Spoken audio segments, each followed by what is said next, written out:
ರಾಯಚೂರು ಗಡಿಯಲ್ಲಿ ಅನ್ನದಾತರಿಂದ ಪ್ರತಿಭಟನೆ. ರಾಜ್ಯದ ಭತ್ತ ಮಾರಾಟಕ್ಕೆ ರೈತರು ಕರ್ನಾಟಕ ತೆಲಂಗಾಣದ ಗಡಿಯಲ್ಲಿರುವ ರಾಯಚೂರು ತಾಲೂಕಿನ ದೇವಸೂಗೂರು ಬಳಿ ಜಿಲ್ಲೆಯ ಅನ್ನದಾತರು ಅಂತಾರಾಜ್ಯ ರಾಷ್ಟ್ರೀಯ ಹೆದ್ದಾರಿ ಬಂದ್ ಮಾಡಿ ಪ್ರತಿಭಟನೆ ಮಾಡುತ್ತಿದ್ದಾರೆ.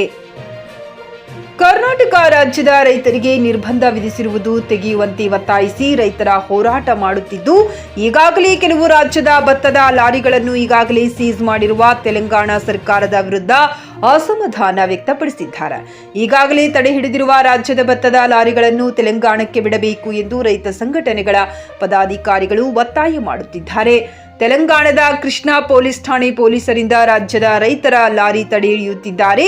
ಇಂದಿನ ಇಷ್ಟು ದಿನ ತೆಲಂಗಾಣ, ಆಂಧ್ರಪ್ರದೇಶದಿಂದ ರೈತರು ಬಂದು ರಾಯಚೂರಿನಲ್ಲಿ ಭತ್ತ, ಹತ್ತಿ ಮಾರಾಟ ಮಾಡುತ್ತಿರುವ ರೈತರು ಈಗ ರಾಜ್ಯದ ರೈತರಿಗೆ ತೆಲಂಗಾಣದಲ್ಲಿ ಭತ್ತ ಮಾರಾಟ ಮಾಡಲು ಅವಕಾಶ ನೀಡುತ್ತಿಲ್ಲ, ನಮಗೆ ಅವಕಾಶ ನೀಡಬೇಕೆಂದು ಆಗ್ರಹಿಸುತ್ತಿದ್ದಾರೆ.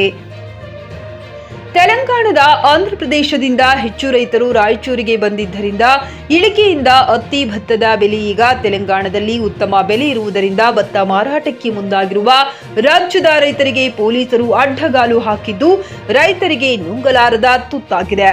ರೈತರಿಗೆ ಬೆಂಬಲ ಬೆಲೆ ಕ್ವಿಂಟಲ್ಗೆ 2,500 ಹಾಗೂ 500 ಪ್ರೋತ್ಸಾಹಧನ ನೀಡುತ್ತಿರುವ ತೆಲಂಗಾಣ ಸರ್ಕಾರ, ಆದರೆ ರಾಯಚೂರಿನಲ್ಲಿ ಕ್ವಿಂಟಲ್ಗೆ 2,100 ರೂಪಾಯಿ ಹಿನ್ನೆಲೆ ತೆಲಂಗಾಣದಲ್ಲಿ ಮಾರಾಟಕ್ಕೆ ರಾಜ್ಯದ ರೈತರು ಮುಂದಾಗಿದ್ದಾರೆ. ತೆಲಂಗಾಣ ಸರ್ಕಾರಕ್ಕೆ ರಾಜ್ಯದ ಭತ್ತದ ಲಾರಿಗಳನ್ನು ಬಿಡುಗಡೆ ಮಾಡುವಂತೆ ಶಕ್ತಿನಗರದಲ್ಲಿ ನಾನು 3 ಗಾಡಿ ನಿಂತಿರೋದು ನೋಡಿದೆ. ಅದು ಹರಿಹರ APMCಯಿಂದ ಸಮಿತ್ ನಮ್ಮ APMCದು ಪರ್ಮಿಟೆಲ್ಲ ಹಾಕಿ ಅದು ತೆಲಂಗಾಣಕ್ಕೆ ಹೋಗ್ತಿದ್ದೆ. ಅದಕ್ಕೆ ಯಾವುದೇ ನಿರ್ಬಂಧ ಇರಬಾರ್ದು. ಬಿಕಾಸ್ ಎರಡೂ ರಾಜ್ಯದಕ್ಕೆ ಒಂದು ವಹಿವಾಟು ನಡೆಯೋದು ಸುಗಮವಾಗಿ ನಡಿಬೇಕು. ಈ ಥರ ಯಾವುದೇ ನಿರ್ಬಂಧ ಇದರಿಂದ ರೈತರಿಗೂ ತೊಂದರೆ ಆಗುತ್ತೆ, ವ್ಯಾಪಾರಸ್ಥರಿಗೂ ತೊಂದರೆ ಆಗುತ್ತೆ. ಇಲ್ಲಿ ನಿಮ್ಗೆಲ್ಲ ತಿಳಿದಂಗೆ ರಾಯಚೂರಿನಲ್ಲಿ ಎಲ್ಲ ಮಿಲ್ಲಲ್ಲೂ ತೆಲಂಗಾಣ ಭತ್ತ ಬರುತ್ತೆ. ಇಲ್ಲಿಂದ ಒಳ್ಳೆ ಭತ್ತ ಅಲ್ಲಿಗೂ ಹೋಗುತ್ತೆ. ಸೊ ಎರಡು ಕಡೆನೂ ಟ್ರಾನ್ಸ್ಪೋರ್ಟ್ ಆಗ್ತಾ ಇರುತ್ತೆ. ಅದ್ರ ಬಗ್ಗೆ ನಾವು ಯಾವುದೇ ನಿರ್ಬಂಧ ಹಾಕಬಾರ್ದು. ಇವಾಗ ನಾನು ಈಗ ತಕ್ಷಣ ನಾನು ತೆಲಂಗಾಣ ಅಡಿಷನಲ್ ಡೈರೆಕ್ಟರ್ ಹತ್ರ ಮಾತಾಡಿದೆ. ಅವ್ರು ಏನೂ ಮಾಡಿಲ್ಲ ಅಂದಿದ್ದಾರೆ. ಫುಡ್ ಆ್ಯಂಡ್ ಸಿವಿಲ್ ಸಪ್ಲೈಸಲ್ಲಿಂದ ಏನೋ ಆದೇಶ ಇರಬೇಕು ಅಂದಿದ್ದಾರೆ. ಸೊ ನಾನು ನಮ್ಮ ಡೈರೆಕ್ಟ್ರೇಟ್ ಗಮನಕ್ಕೆ ತಂದಿದ್ದೀನಿ. ಇದ್ರ ಬಗ್ಗೆ ಇಮಿಡಿಯೇಟಾಗಿ ತುರ್ತಾಗಿ ಸಮಸ್ಯೆನ ಬಗೆಹರಿಸೋಕ್ಕೆ ನಾವು ಖಂಡಿತ ತಗೊಳ್ತೀವಿ. ಸರ್ಕಾರಕ್ಕೆ ಏನಾದರೂ ಈ ಬಗ್ಗೆ ವರದಿ ಕೊಡ್ಲಿಕ್ಕೆ ಮುಂದಾಗಿ ಇವಾಗ ಕೊಡ್ತಾ ಇದ್ದೀವಿ. ಈಗ ಇಮಿಡಿಯೇಟಾಗಿ ನಾನು ಓವರಲ್ಲಿ ರಿಪೋರ್ಟ್ ಮಾಡಿದ್ದೀನಿ, ಗಮನಕ್ಕೆ ತಂದಿದ್ದೀನಿ. ಇದ್ರ ಬಗ್ಗೆ ಇಮಿಡಿಯೇಟಾಗಿ ನಾವು ಕ್ರಮ ತಗೊಳ್ತೀವಿ. ಇವತ್ತು ನನ್ನ ಗಮನಕ್ಕೆ ಇವತ್ತೇ ಗೊತ್ತಾಗ್ಲಿದ್ದು ನನಗೆ. ಹೌದೌದು,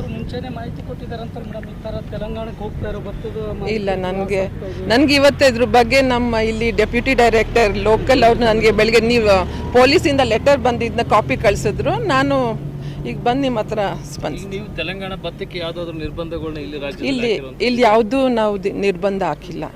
ನಾವು MSP ಖರೀದಿ ಮಾಡಬೇಕಾದ್ರೂ ಅಷ್ಟೇ ರೈತರದ ಅಂತ ದೃಢೀಕರಿಸ್ಕೊಂಡು ಖರೀದಿ ಮಾಡ್ತೀವಿ. ಅದೇ ಥರ ಅಲ್ಲೂ ಮಾಡ್ತಾರೆ. ಬಟ್ ವ್ಯಾಪಾರ ವಹಿವಾಟು ಸುಗಮವಾಗಿ ಎರಡು ರಾಜ್ಯದಲ್ಲೂ ನಡಿಬೇಕಾಗುತ್ತೆ. ನಮ್ಮ ರೈತರು ಏನು ಡಿಮ್ಯಾಂಡ್ ಮಾಡಿದ್ದಾರೆ ಮೇಡಮ್? ನಮಗೆ ರೈತರು ಇವಾಗ ಎರಡು ಕಡೆನೂ ವ್ಯಾಪಾರ ವಹಿವಾಟು ನಡಿಬೇಕಂತ ಹೇಳ್ತಿದ್ರು. ಈಗ ಈಗ ಮಾತಾಡಿದಾಗ ಈಗೇನು ಭತ್ತ ಇಲ್ಲಿ ಇರುತ್ತೆ, ಒಳ್ಳೆ ಸಣ್ಣ ಹಳೆ ಭತ್ತನ ನಾವು ತೆಲಂಗಾಣಕ್ಕೆ ಕಳಿಸ್ತೀವಿ, ಅದಕ್ಕೆ ನಿರ್ಬಂಧ ಇರಬಾರ್ದು ಅಂತ ಹೇಳಿದ್ದಾರೆ. ಅದು ನಾನು ಸರ್ಕಾರದ ಗಮನಕ್ಕೆ ತರ್ತೀನಿ. ಅವರು ಹೇಳ್ತಾ ಇರುವಂತದ್ದು ಅಲ್ಲಿ ಭತ್ತ ಮತ್ತೆ ಹತ್ತಿ ನಮ್ಮಲ್ಲಿ ಬರ್ತದೆ.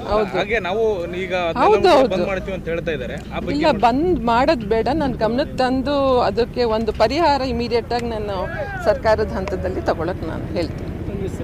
ನಾನು ರಾಜಶ್ರೀ, ವಿಭಾಗೀಯ ಅಧಿಕಾರಿ APMC.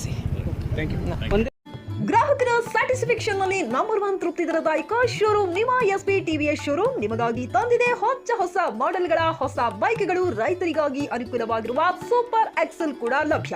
ಹಾಗಿದ್ರೆ ಹಿಂದೆ ಭೇಟಿ ನೀಡಿ SP TVS ಶೋರೂಮ್ ಮಾಲೀಕರು ಲೋಕೇಶ್ RG. ಹೆಚ್ಚಿನ ಮಾಹಿತಿಗಾಗಿ ಸಂಪರ್ಕಿಸಿ 8494951009.